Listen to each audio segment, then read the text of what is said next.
Hey guys, hey folks, I am so happy today to receive Heidi Marke, a very dear new friend of mine.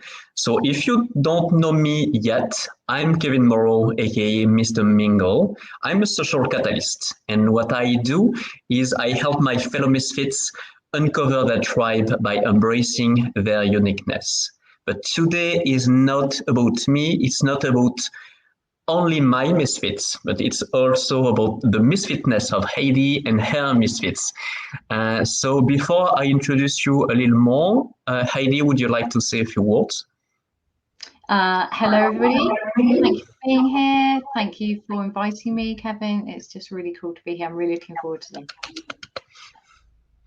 Awesome. And thank you so much, Zoraida, for warming up the room even before we started. That's amazing. Thank you so much for your support. And guys, so for now, we can't see if you're attending or not. So from what we know, it's just the three of us, Heidi, Zoraida, and I. So if you want to be acknowledged somewhat, if you want us to share our exciting vibes with you, feel free to comment. And so we'll know you're in the room. We'll be able to share and mingle our different energies. And so Heidi, so we met only a few months ago, actually, like something like a little more than 6 months, 7 months ago.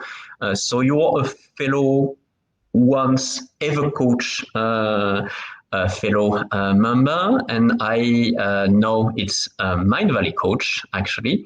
So we met in that special container. So we are both coaches. And just before I continue, Dee, so excited that you're in the room. I'm so happy, and Natasha as well. I'm so happy. Wendy, wow, the chat is booming. Okay, let me finish to introduce Heidi for the people that don't know her yet. So Heidi, you're absolutely amazing. You have an incredible way to reframe comfort zone, and you use that actually to help people, especially where their busyness, where their potential overwhelm with feeling that life is more grind and heavy than flow and fun.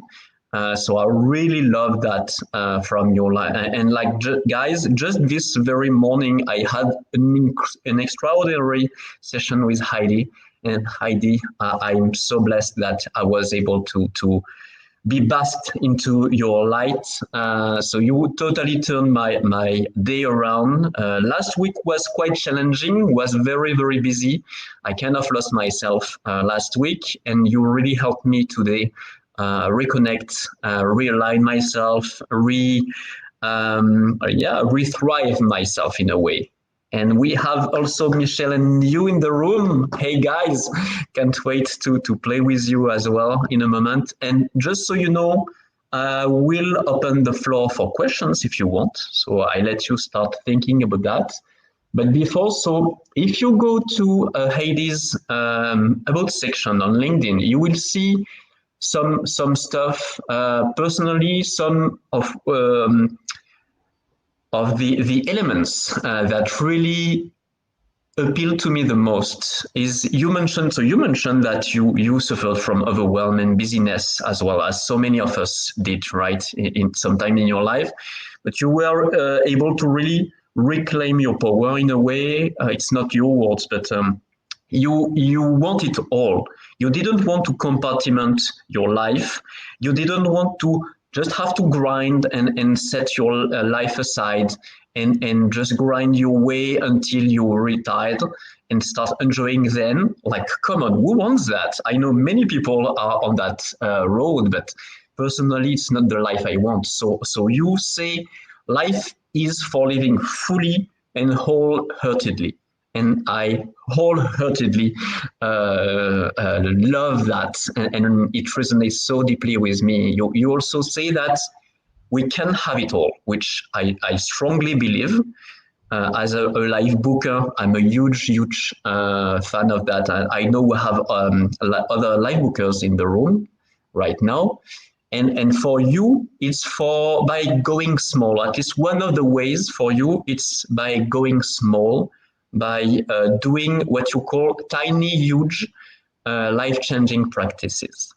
And we'll get into that a little bit deeper in a moment, like tools, systems, practices that really can turn our days around, our weeks around, our life around, and really support our journey. And what, like you said, when we are ridiculously busy and completely overwhelmed. I love the way you used ridiculously, because come on, life is meant to be lived, right? It is in the root of the word. Life is meant to be lived. It's not just to be a grind, a chore, a heavy stone to carry. At least it's not the life I want, and it's not the life you created for yourself. So enough about me.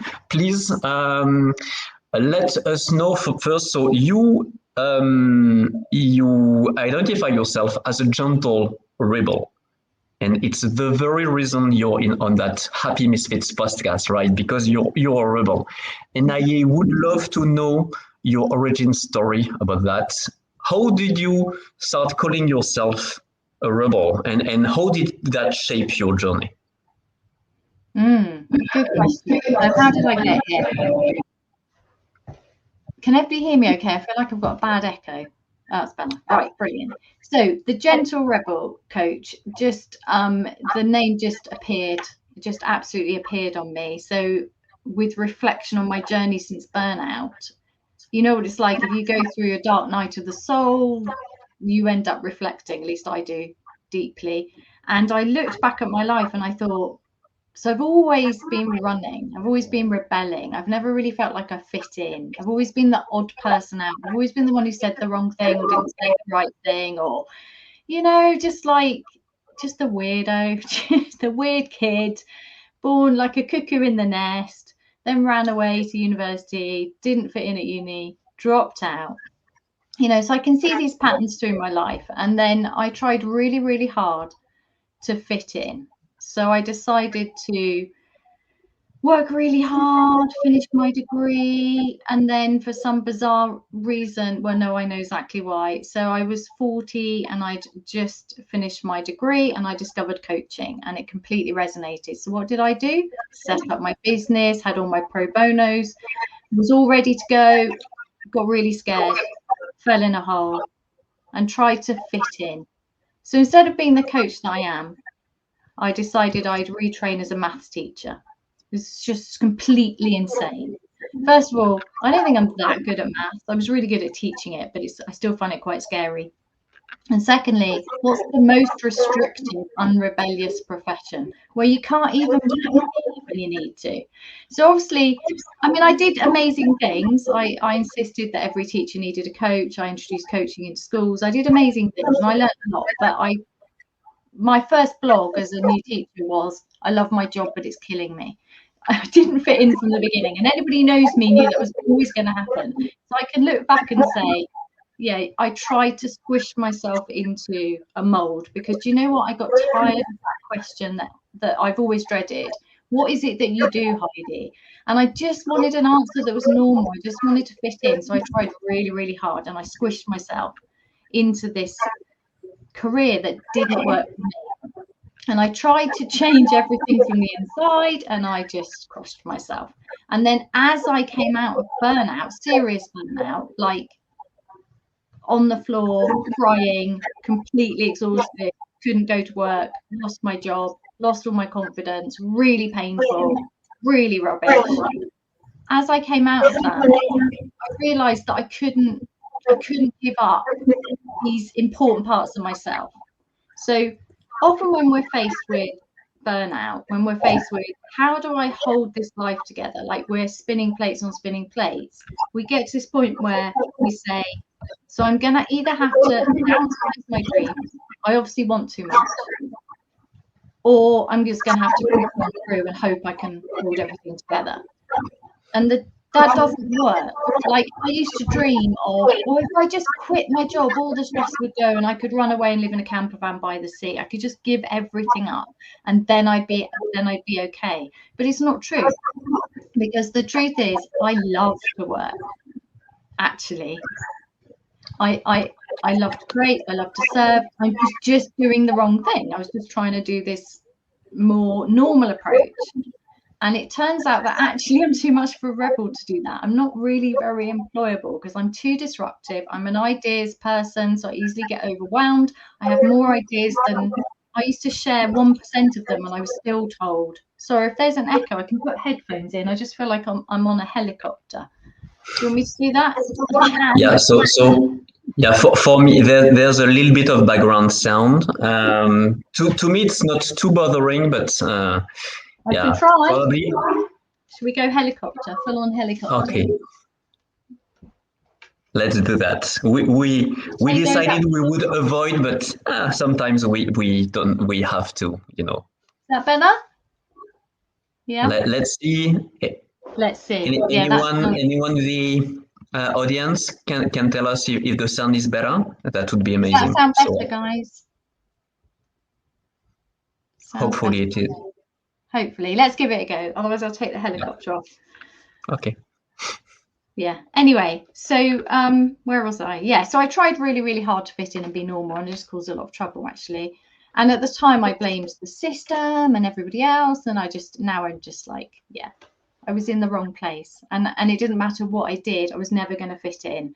And that's when that's for me is part of the self-acceptance, the forgiveness, but this is just who I am. And actually, being a coach and an entrepreneur, I just feel at home because I get to be a misfit, right? Because a lot of entrepreneurs are like that. Just that oddity, that like just seeing things differently, just having too many ideas. Yeah, just like this is who I am. So but the reason it's gentle rebel is because what I realized I was doing was I tend to get very feisty when pushed, and that uses a lot of energy. And I tend to get very declare-y, like this is what I'm doing next, this big wild disruptive change, and it's exhausting. It's actually wasn't serving me. So I realized gentleness was my friend. Like gentleness is so powerful. It's such a strength to be able to just gently but firmly say, that's not for me. It's much easier and much more freeing and much more expansive and actually much more rebellious than that typical, I'm a rebel, fight the system, fight. I don't need to fight. Like, this is who I am. I love and accept myself more.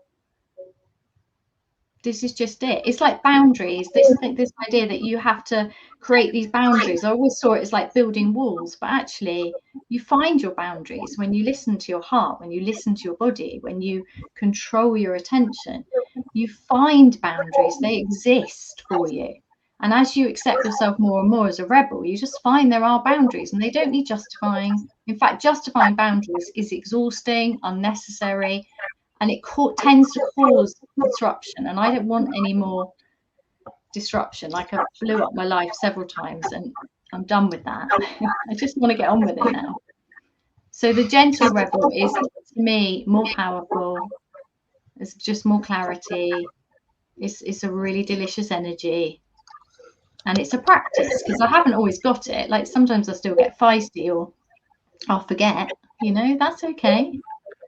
But yeah, so, and I've really stepped into that. The title found me. So the Gentle Rebellion found me because I realized there was something about how I was creating success this time, rebuilding my life, unwilling to compromise, going to do the thing that you're not supposed to be able to do, which is have it all, i.e. well-paid, meaningful, satisfying, fulfilling work, and health and sanity, and the ability to switch off, and the ability to hear my partner speak and not have my head full of stuff, and the ability to sleep and to still be in contact with that part of me that just knows how to play and laugh and be silly. I want it all. I'm not compromising. I'm done with that. I love that. And yeah, before I react to that, I would love to welcome properly the many people that join. So Jane, Amin, Royce, Jonathan, David. I believe I haven't forgotten anyone. If I did, I'm sorry, guys. But you all jumped. You're so many right now. The chat is booming. So I really love the love. And now I believe you're starting to feel why Heidi is here. I love your gentle energy. Your gentle yet rebellious energy is delicious. It's so great to be in your company. It's very inspiring, and I really love what you said about seeing gentleness as your strength, and it reminds me of one of my favorite hip hop singers, Kellys. And one of her favorite songs of mine is when she says, "Don't take my kindness for weakness." And I feel it's different word, but same intention, right? Same meaning. Like being gentle or being kind doesn't mean being weak. On the opposite, I strongly believe it's an incredible strength. Recently, I posted about that, about femininity, and feminine energy. Like, look at a mama bear protecting her cubs. Like that level of kindness can come with teeth as well sometimes, and a lot of I strength. also I also see it as so it takes practice, and it takes strength to be gentle, because what you're saying is, I'm okay. I don't need you to change so that I'm okay. I don't need to force your behavior to change so that I feel okay. And I mean, and you think of it in the word gentleman, that we don't often use anymore in English. Gentleman. It's just so nice. Like it, and that's like a gentleman is seen as, or used to be seen as, strong, like really strong. There's a real strength in being a gentleman. And so, yeah, to me, gentleness is a bit like, think about the difference between, when you're driving, you can drive fast. It's easy to drive fast. Anybody can drive fast, right? It's fun. Yeah, you can be aggressive, you can push. But actually driving with care, driving with consideration, driving not, I don't mean slowly, because slowly can be really irritating, but like there's a skill in driving with awareness. And it's, to me, it's a bit like that. The gentleness is a connection to my heart, and being gentle with myself. So, and by that I mean listening to my body, not pushing it, not like why did I, you've got to ask the question, why is it that we think it's okay to abuse our bodies to the point of exhaustion? Like that doesn't make any sense. Like the most intelligent, deeply caring people who will do anything for anyone else will completely wreck their health. I did, while looking after my self-care. It's easily done, right? Because we don't listen to the body. It just becomes this irritating, slightly rubbish way of transporting the mind around. Yeah, it's like you're in your head all the time and you forget about your body. I used to move so fast through the day, I'd bump into things and then be surprised by bruises. And it's just because I was in my head. That listening to the body properly, that requires gentleness, because it requires a different type of listening. And to not see it as an irritation. Oh, there's another thing wrong with my body I need to Google or make an appointment about. There's gentleness in how we treat ourselves, not just in how it's easy to look after other people. It's actually, I personally have found it, I didn't realize until a year ago, really the strength looking after myself properly. Like that's my job, right? Took me 50 years. Yeah, you're so right. That's the thing. How come we take so good care of our loved ones, right? Our friends, our family members, our partners, our kids, our parents, and how come do we take such we do such a crappy job at taking care of ourselves? It doesn't make any sense. It doesn't make, and yet we do that. We care about the people we love, yet we fail at taking care of the people that we should, I believe, take the very best care of, because we are the only one to live our own lives. No one can live our life for us. And that's, that super cliche analogy with the planes, right? Put your oxygen mask on your face first, because if you don't, you can't help anyone else, because you're dead. If you're dead, you can't help anyone. You can't love anyone. You want to be alive, healthy, and thriving, so you can help as many people as possible. So I totally agree. To be a powerful rebel, you want to be gentle, starting with yourself, starting with acknowledging your needs and taking good care of yourself. And it doesn't mean being selfish. I don't believe But it don't is. you think? It could lead to, but it doesn't have to. But don't you think that's the problem? Because I think those of us who have felt hurt by others' selfishness, I think it's very, very easy. I know for myself and my clients is this question, but I'm being selfish. I don't want to disappoint others. I don't want to let other people down, and I don't want to take from others. And I think that's where it gets tricky. And also this kind of I think another thing is this invincibleness, like I'll be okay, I'll recover. When that's done, then I'll recover. And then the other thing, the thing that I found most though about that, pushing myself to way past my limits, was first of all, I didn't know it could happen. I didn't believe I was this is so arrogant. I didn't believe I was the kind of person who could burn out. I literally thought it happened to people who didn't get it right. Because I was practicing mindfulness, which just made me feel much worse, obviously, because I was just present of how bad things were. I was practicing yoga, meditation. I was doing all the things. I was so overwhelmed with self-care added onto the top of an impossible job. Like, to me, it's upside down. You need to turn it upside down. Like, self-care isn't something you add on. It is just like your body's telling you what it needs, your heart's telling you what it needs, but we're taught not to override the need, which to a point is useful. If you want to get stuff done, you're going to have to get your head down and focus, but it's relearning, isn't it? Well, it is for me anyway. Yeah, I believe it's so totally right. We are relearning the right ways. I feel so, and I'm a huge fan of modernity. I'm a huge fan of our modern world. The amazing tools we have. Like everything is so close. Like I could come and visit you in a snap if I wanted to. Just getting on a plane, or I could go to Australia tomorrow. I could go everywhere I want. We can chat right Or here. you can gather a bunch of some people online and hang out. I mean, it's magic. Like we are having a worldwide connection in an instant. Like it's mind-boggling.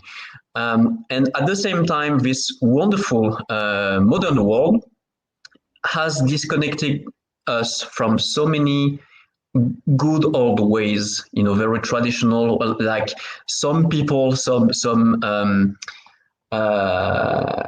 ethnologists could say like primitive ways, but actually they were the real ones. They are the ones that we are craving the most, to reconnect with our roots, reconnect with the real simple things, and starting with taking care of ourselves. How did we get in that crazy, wild course towards modernity and improvement, ever trying to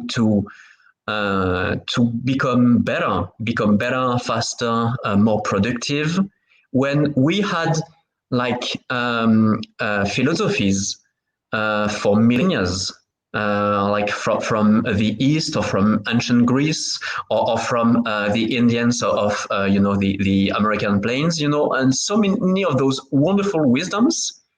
And now we're just starting to rediscover that. And you know what? It makes so much sense. Come on, it has been around for 4,000 or more years. It has been around for millennia, and we're just rediscovering that stuff. To me, it's wow. It's mind blowing again, not the same kind of mind blowing.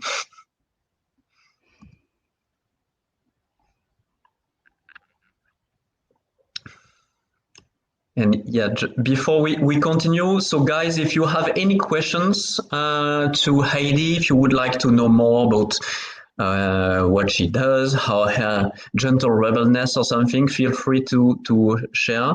If what we chatted about so far resonate with you, feel free to jump in the conversation and add your own. If you don't worry, we will keep going. And actually, so I have a question for you. So you mentioned that you didn't feel so employable of sorts, like you were too disruptive. It was difficult for you. Hey, Mike Shabrana just joined. So he was my guest last week. We had so much fun together. And so how did you fully embrace your uniqueness? Apparently, so you're not so normal, whatever that word could mean, at least from your standpoint. So how did you embrace that? So I love your energy. The people that connected with you that I saw usually love your energy. How did you use that? Tap into your rebelness and find your own people and connect beautifully with those people. By imploding my life. I mean, there's nothing like imploding your life, right? And burning all your bridges, to have to restart and have to find out what you're up to. And I would also argue actually that despite the fact that entrepreneurship is immensely frustrating and painful in so many ways, like all the big-hearted entrepreneurs I know are like, I've got so much to share but I'm running out of money and I don't know what to do, and the algorithm says this, and then they get disconnected from their heart and their bodies, and then that, you know, like it's a tricky journey. But the whole, once somebody said to me, you need a personal brand online, that changed my life, because I had to examine myself. I call it Zenpreneurship, because I retrained with a Zen master 5 years ago. And then a year later, accidentally found that I'm supposed to be online identifying who I am and who I'm here to serve and what I do. And the questions, who are you? Who are you is a Zen koan, if you've ever worked with one. It's amazing. And it's the first question we ask to do a personal brand. Who are you? And that process, that constant deep questioning, that's how, because I realized what I'd done. So ask me that question again. Actually, can I just rebel against something somebody said? Of course. I've lost the person. There's a comment up there about gratitude and mindfulness, and I just yeah, absolutely. Let me get you. Yeah, I've just got to do a bit of a rebellion against it. Who was it who said go for it. You're the guest. You do whatever you want. Somebody lovely said it, and they're absolutely right. Gratitude and what was the, I've lost it. Anyway, I just saw it and thought, I've got to rebel slightly, because I would argue, there you go, gratitude is where it comes. Yeah, okay. So what happened to me was I was doing all of the things, like gratitude, everything. I would argue it's gratitude, and gratitude is a great practice. This isn't against, bear with me here, right? I'm rebelling against the practice of gratitude on the grounds that it contributed to my burnout. Here's how it did that. I had a really strict Christian upbringing. So gratitude to me is like, you ought to be grateful. So I was journaling away every day. I'm so grateful for this. I'm so grateful for that. Meanwhile, I was absolutely wrecking my health. Like, I knew I ought to be grateful, but I was in the middle of hell. Like, it was just shit. Sorry. Am I allowed to swear on LinkedIn? Anyway, it wasn't completely terrible. Like, there were huge highs and things. And from the outside looking in, I looked like I was just riding high, right? And I was doing a lot of things, but I was overloaded, overscheduled, and not being myself. And I was squishing myself to hold it all together desperately. And the practice of gratitude kept me there longer, because I thought I ought to be grateful, because I had so much to be grateful for. I have my partner who's amazing. You know, I have amazing grown-up kids. I have dogs. I had a house. I had a stable job. I had the opportunity to do really good things in that job. But man, the gratitude made things worse for me. And I also had a growth mindset and taught growth mindset. So I just want to rebel against that a little bit and just say gratitude and mindset are really, really important, but there's something deeper there for me. And it comes with valuing myself first, being grateful for myself first, for turning that around, because and gratitude has, and I still practice gratitude now. I've just learned to do it in a way that works for me. And I think that's the point. It's what works for you, because I was doing all the self-care stuff. Like, I had really sound practices, but yeah. Now, when I practice gratitude, it's different, really, really different. And it's often, it's an embodied practice, because I think the gratitude I was practicing before, and you couldn't tell the difference, and it will still be the gratitude. And there's brilliant research on gratitude. I'm not saying don't practice gratitude. No way. I'm saying I just want to rebel against that bit and make it more powerful. To me, when I'm grateful now, I'm definitely not grateful for things I ought to be grateful for. I'm grateful for the things that are nourishing me, the things that are exciting me, the things that light me up. I'm resisting and I ought to be grateful for this, this, and this, because it doesn't serve me. It becomes a heaviness. It becomes an obligation. Anyway.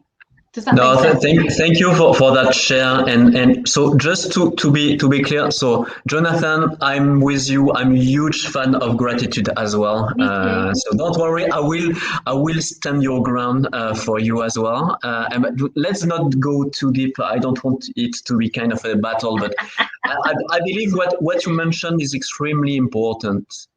And I feel it's exactly the same way with therapists.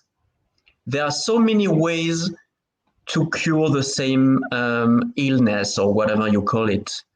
And gratitude is just one tool in the toolbox. And even that tool has many flavors. And there are many ways. And like I never felt I had to be grateful. So I you're understand coming from that a different you place. did. Yeah. And So to me, there's the heavy gratitude, and then there's the gently rebellious gratitude.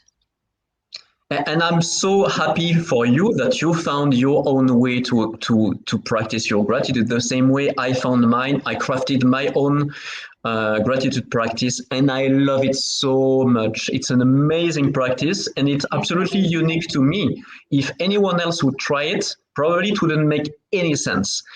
Because it's so deeply ingrained in my own value and my own reality.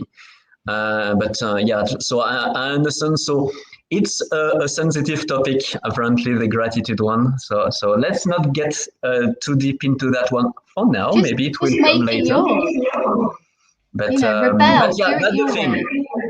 Yeah, I believe like there are so many different flavors of it. There are so many different tools. And I love that. And so before we continue, so we had a few questions. So we did. We had very first, from you, you started the call with that, but maybe you could have, a kind of wrap up, a short version of, in a nutshell, what gentle rebel is the gentle rebel? The gentle rebel commits to herself or himself, their self first, to living their life their way. They believe that finding the freedom to be themselves is their greatest adventure, as opposed to self-development hell, which is the idea that there's always something to improve, like there's something wrong with you.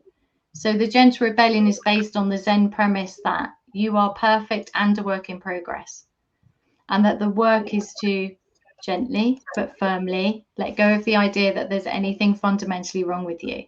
And that self-development instead is about releasing all the habits and the beliefs and the ways that we don't love ourselves and accept ourselves. So the gentle rebel is rebelling against the original thing was the rebelling against overwhelm, because overwhelm blocks you from seeing the easier ways for you, from seeing your path. It completely overwhelm to me is the gateway drug to freedom, or the gateway drug to burnout and just being stuck in that overwhelm and exhaustion continuous cycle, which is traditional. The traditional route to success is overwhelm and exhaustion, pushing really hard against yourself, and that works really well until it doesn't, and then it's exhausting. So a gentle rebel is saying no to overwhelm, no to exhaustion, no to pressure. Just let's do it your way, because your way is actually the easiest way, because then you can focus. So when you get out of your head, listen to your body, connect to your heart, then you can find your way of living. Yeah, I love your way so much, and we'll get a little bit deeper into that amazing new take you have around the comfort zone, the dreaded comfort zone, right? So I really want you to explain a little bit your own version of it, because I feel there are many people that could be interested in that. Before we get there, we had another question. That one might be a rabbit hole. So let's try to keep it short.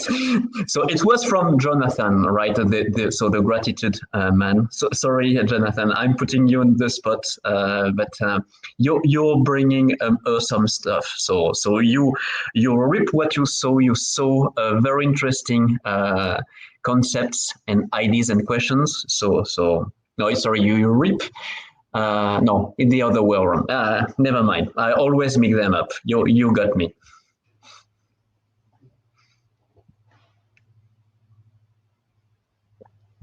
So, would you like to explore that question? This question here. I was looking at different. Jonathan's question now. How did I get onto a spiritual growth path? That question. Good question.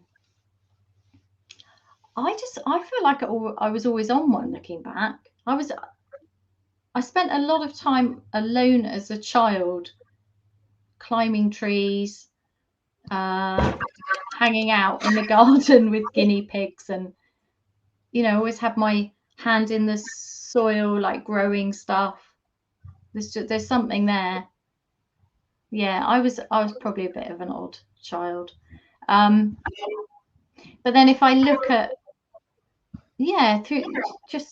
there's always been, so I looked at Buddhism in my early 20s and then got into yoga, and there's always been a meditation yoga theme going on. But having a strict religious upbringing, I was rebelling against that. So it wasn't until I came to terms with that and forgave and, moved on from that I was able to see it as a spiritual path, I guess. My biggest experience was obviously hanging out with a Zen master. That's kind of going to implode your life.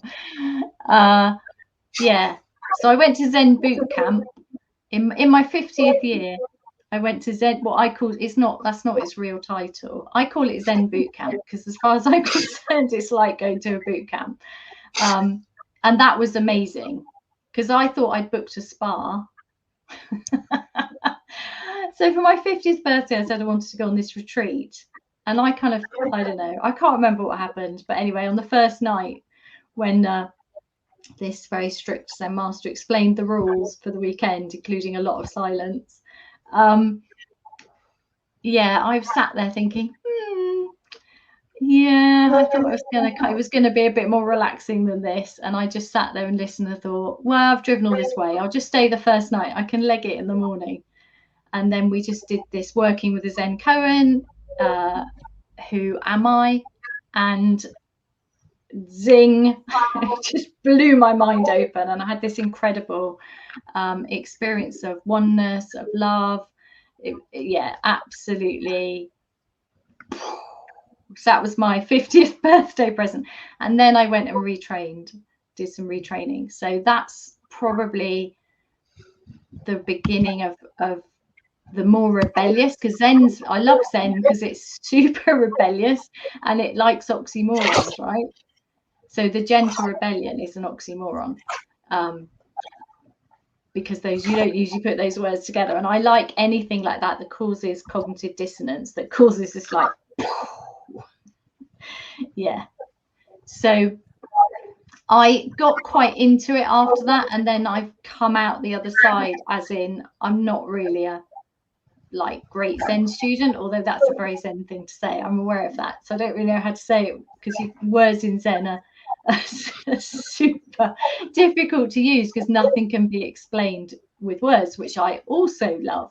So yeah, does that answer the question? Yeah, well, we'll see if Jonathan agrees with you in that it answers the question. But yeah, to me, yeah, that's absolutely amazing that at 15 you already started a Zen journey, a Zen bootcamp. Wow, like so. No, not 15, at 50. At 50, sorry, I understood 15. Okay. Not Well, 15. No. Oh, yeah, No, that I'm would have still in choir explained practice a then. lot. That would have been explained a lot. But it's even more impressive that your growth, your Zen growth, has been so uh, recent. So yeah, it's very very inspiring. And yeah, I love as well. So the Buddhism. So I don't know much about the real deal. I don't. I still haven't really explored that in depth, but everything I read so far from Buddhism, it so deeply reached me that yeah, it's absolutely amazing. Like Buddhism and Taoism are incredibly precious to me as yeah ways to see the world in a totally different light. Like there are to me there are two major pillars from Buddhism, for example, that really turn things around.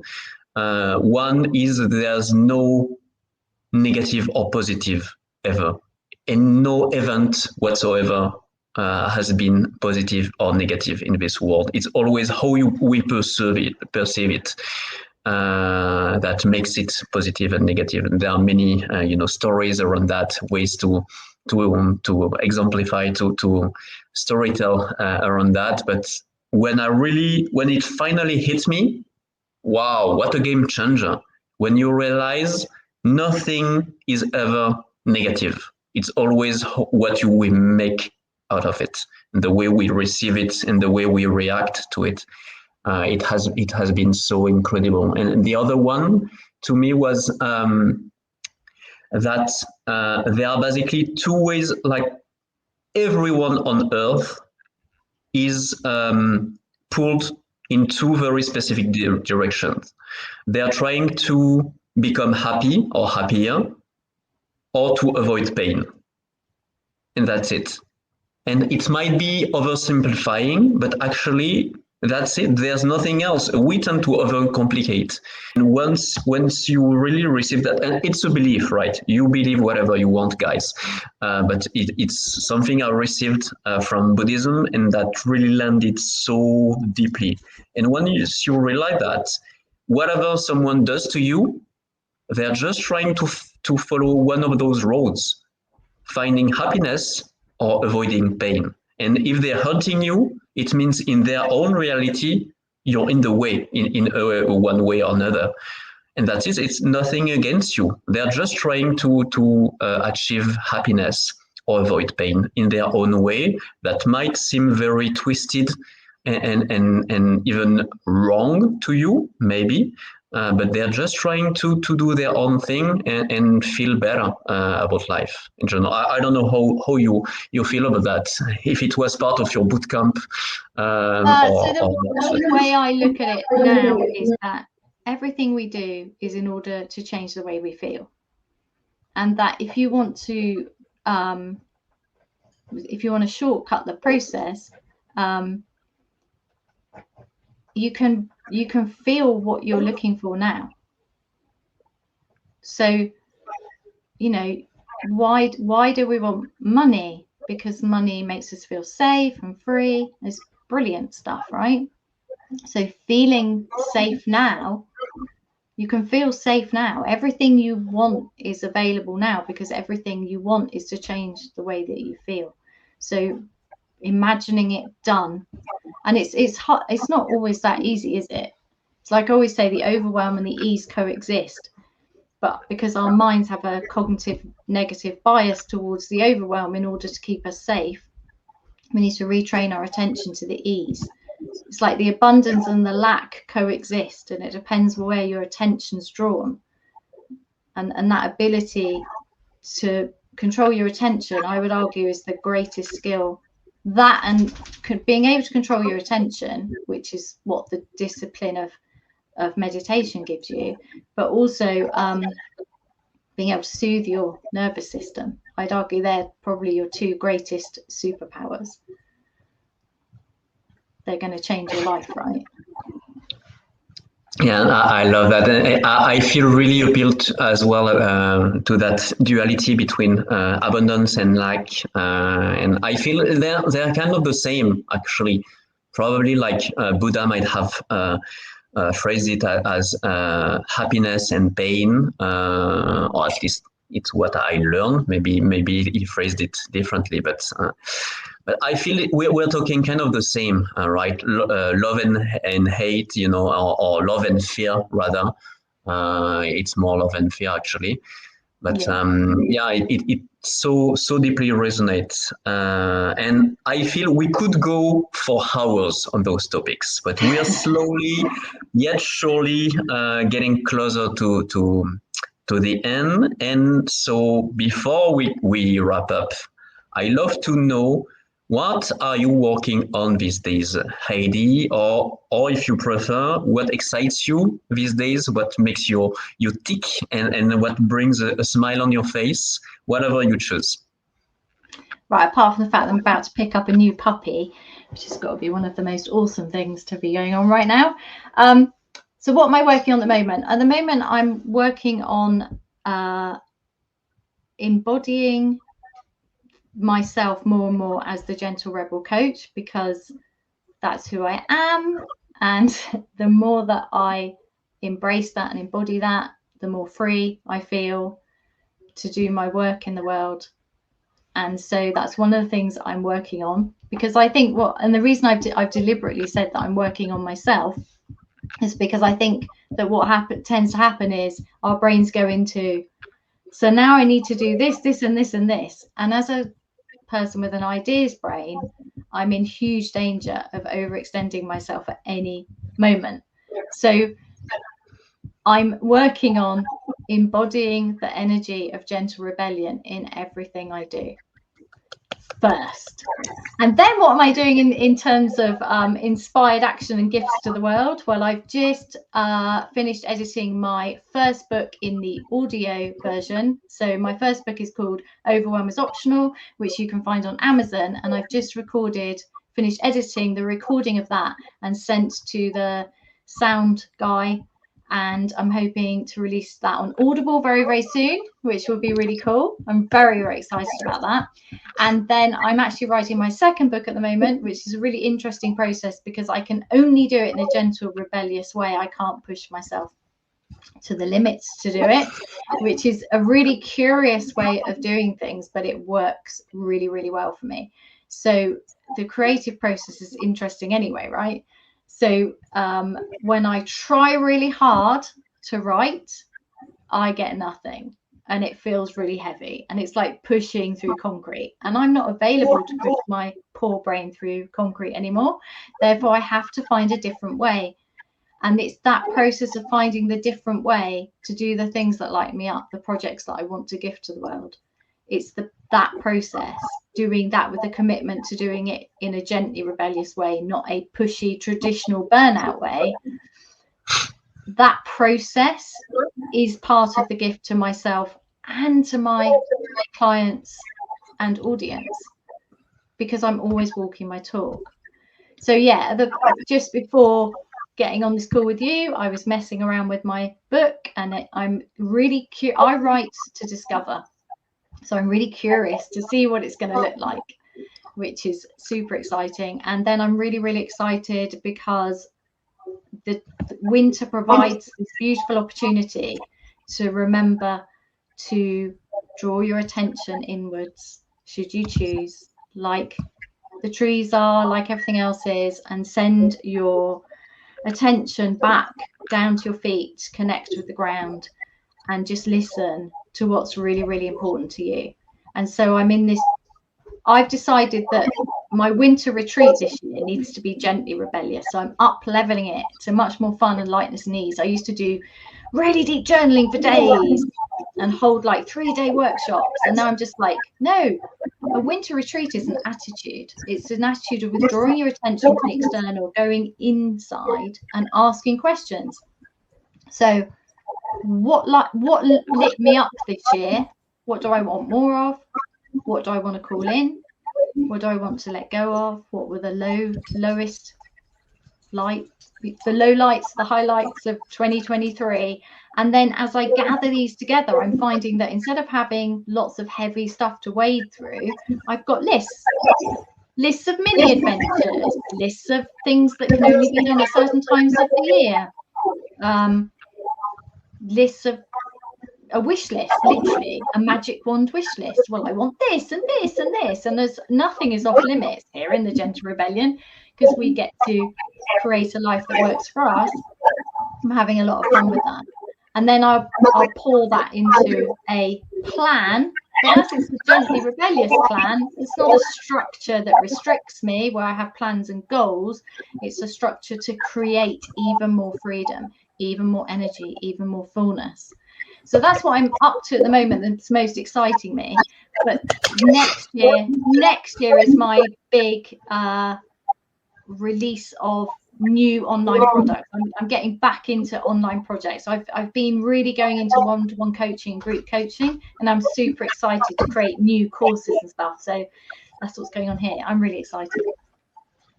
Yeah, we can feel your excitement, and I am definitely sharing your excitement. I don't know about you guys in the audience, but I can't wait to know more. So this is Heidi website if you want to check her out. I invite you to connect with Heidi via LinkedIn. You have the link, you know how to do that. And yeah, so, and basically, I would love to just finish, if you're okay, with you explaining a little bit of your very unique take on the comfort zone. So that would be amazing. And just guys, if you haven't heard, so I'm just having a few extra seats for my new cohort, for my new group coaching program starting in January, plus with a Christmas special next week actually. So if you are curious, I won't promote or give much details. Just DM me Misfits, and I will let you know about that. It's gonna be an amazing journey with lots of fun and lots of growth. So yeah, but today my special guest invité is Heidi. So please, Heidi, would you mind explaining to us a little bit of your very special take on the comfort zone? Okay, so if everything you want is on the outside of your comfort zone, that means you're always going to be deeply uncomfortable. You're never going to feel at home in yourself or your life, right? If everything you want is on the outside of your comfort zone, I mean, you can't stop growing because growth is just part of life, right? So that doesn't work for me. I'm no longer available for pushing myself really hard in order to achieve what I want. So what I have found to be true is that actually everything I want is on the inside of my comfort zone because it's already mine, because it is me. So by getting inside my comfort zone, I'm talking about deliberately cultivating feelings of safety, allowing my nervous system to reset. And from that place, I get clarity because my mind is no longer overwhelmed.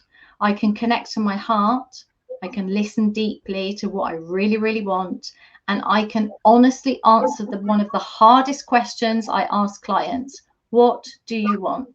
It's actually an incredibly hard question to answer because it takes courage to say, I want this. courage is in your heart. That's where it lives, right?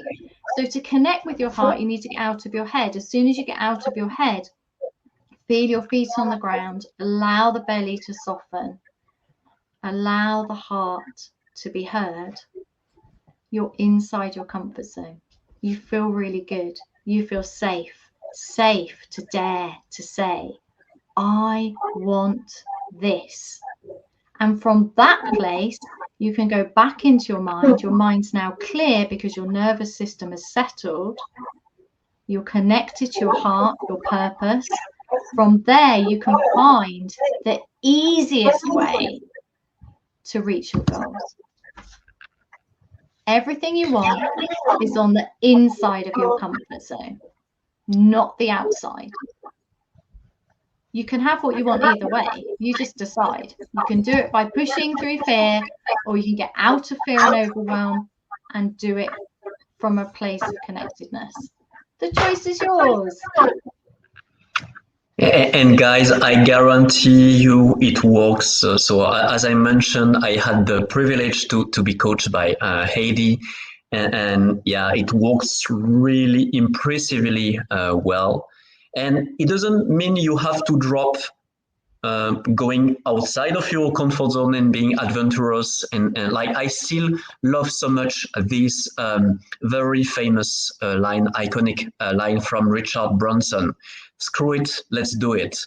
And for me, it really emphasizes, the beauty of the adventure, going outside of the comfort zone to facing the fear, going into the unknown, stepping into a sales boat and setting sails and let's discover the world. Woohoo! I love that. I love that feeling, going in the wild when you have no idea what will happen to you. If you're bold enough, if you're daring enough to get there, it's an amazing feeling. Yet it gets tiring. You want, and there's one of my favorite French singers, a hip hop singer as well, Orelsan. He was one of his most famous songs. Says the reasons why the earth is round is when you finished exploring it, you come back home. And then you can rest and collect your memories and share them with your friends and all. And actually, being adventurous is amazing, but 24/7 of adventure, it can get to your system and screw you over. So I believe I love that you bring that. We can explore outside and inside as well, having both. I've got to pick you up on that and turn that. Maybe I didn't say. I'm going to say it again. I find it incredibly hard to not adventure. Like I feel deeply, deeply uncomfortable being separated from what I want. So for me, the being outside my comfort zone is not allowing myself to expand and achieve what I want. It's the opposite. Everything I want is in my comfort zone because it's when I've removed the fear, removed the restrictions, and gone all in on myself. But to do that, find the action and the courage, I need to get inside my comfort zone, i.e., deliberately cultivate feelings of safety, because from that grounded, connected to my heart, purposeful place, out of my head, out of the overwhelm, I find the steps to reach the far more comfortable place where that thing that's really bugging me, I've done it. Yeah, and probably I wasn't clear enough. And like when I mentioned, coming back home, it didn't mean like no, I go all idle and I just chill next to the fireplace and really like continuing the growth just from another perspective and from that amazing concept you have, like exploring the comfort zone, not from and it's very common, right, in personal growth that we will try to go out of the comfort zone. Like comfort zone is awful. We want to drop it. We want to discard it. We want to trash it. No, actually, it's here for a reason, right? We are wired for survival. So I think it's very interesting. I love the way you reframed it. And we really have to close now. So, We guys, do. if you want to go deeper with that, I strongly invite you to connect with Heidi. So you had many nudges from fellow hounds. I strongly believe you would be an amazing hound of business community member. No, I don't want to pressure you or push you in any way. I feel you would feel very at home, very comfortable in that amazing community. So yeah, just connect with the guys and you'll see. But it would be amazing to count you among us. Like the Hounds is a beautiful community. It has really changed my LinkedIn journey at the very least, and my life journey definitely. So yeah, hopefully I'll see you in that container as well. But in any case, I know where to find you. So yeah, I want really to thank you once again to accepting my invitation. I'm so glad you came. And once again, I feel it will call for a second round sometime in the future if you feel like it. We're just getting started. Do you have any closing words before we say bye? Just thank you for everybody who's been here. It's so nice. It really does feel like everybody's together, doesn't it? Everybody matters. I've really enjoyed it. Thank you so much for inviting me. And yes, the Hounds is on my list because I caught your last episode with Mike. So I look forward to checking that out. Thank you to everyone who's been here and who watches it on the replay. And thank you to you for being you and for creating this space and just being amazing. Thank you so much for your very kind words, and right back to you, at you. Sorry, and yeah, see you very soon. And guys, I love you, hounds or not. I love you all. I love that you carved out some time to join this wonderful conversation. And until next time, have a good one.